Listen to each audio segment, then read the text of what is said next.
Hey everyone, I'm about to head home from work, but I wanted to show you really quickly a schedule that I have posted in my house since I'm working from home, but it also would work to have something similar going on wherever you work in your office or whatever. So I have one of these for each day, and what I really like about this and my calendar I was using before, my Erin Condren, is just that the day is broken into 3 sections: the morning routine, my work day, and then my evening.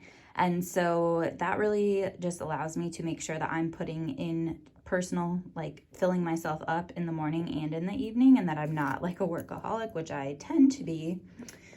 So I'll just kind of walk you through some of the things I have on here to show you. So my morning routine, I actually do the Miracle Morning Routine, which consists of silence, which means like meditation or prayer, affirmation, visualization, exercise, reading, and journaling. And so the reading and journaling I kind of have at other parts during the day. But as you can see, I wake up at 6 and I take care of my pets, and then I have some quiet time, which that is reading. It's the silence, the affirmation, the visualization, and the reading. At 6:30, I will exercise. I do body pump 3 days a week, and 2 days a week I do yoga, and I get cardio in at other parts of my day. And then at 7:30, I get ready for my day. If you notice up here, these are kind of like the to-do items for my house that I do every day. So dishes and laundry, I don't necessarily do them every day, but I check. So in the evening, I will run the dishwasher or run the washing machine. And then in the morning, then in the morning, I'll put the dishes away, put the laundry away. I also always pick up before I go to bed at night. So these 3 are like regular things I do on a regular basis. And then there's always a job for the day.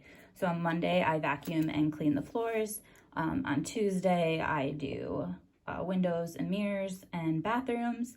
And there's just a job every day, so I don't have to spend my Saturdays like working basically on house stuff. Then my school day starts with a morning meeting with the kids. But then, if you notice, at 8:30 is when I scheduled breakfast for myself, just because I'm kind of doing a lot in the morning. And then I do a morning meeting with myself professionally, so I'm always reading something for work every single day. And then I've covered these up because I have different appointments during the day that are with students, and I just don't want you to see their name, even though I think one just kind of popped out. I make sure that I reserve a solid lunch break for myself just to set boundaries, and during that time I will eat lunch, and I'll also get away from my computer and go for a walk. I make sure not to eat in front of the computer.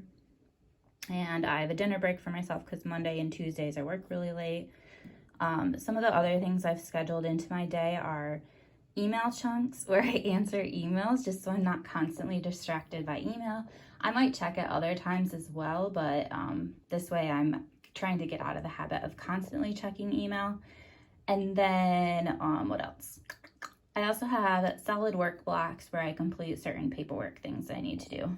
And then in the evening, this really looks different every day. In fact, Monday is kind of a bad example because I have a Bible study that I do at 8. And then every evening I fill out a gratitude journal and go to bed. But the stuff leading up to the gratitude journal in bed looks different every night. This is just a Bible study I have on Mondays, and then like on Wednesdays I have my film club. But that is how I do my schedule. If you want a blank copy of this, I will link it in the video. So I hope some of you were interested in me rambling on and on about my schedule and how I chunk my day. Chunk is a bad word. How I break my day into 3 sections. If you are someone like Brian from Bookish, you don't have to listen because you are retired. Everyone else, I hope you enjoyed this, and I will talk to you later.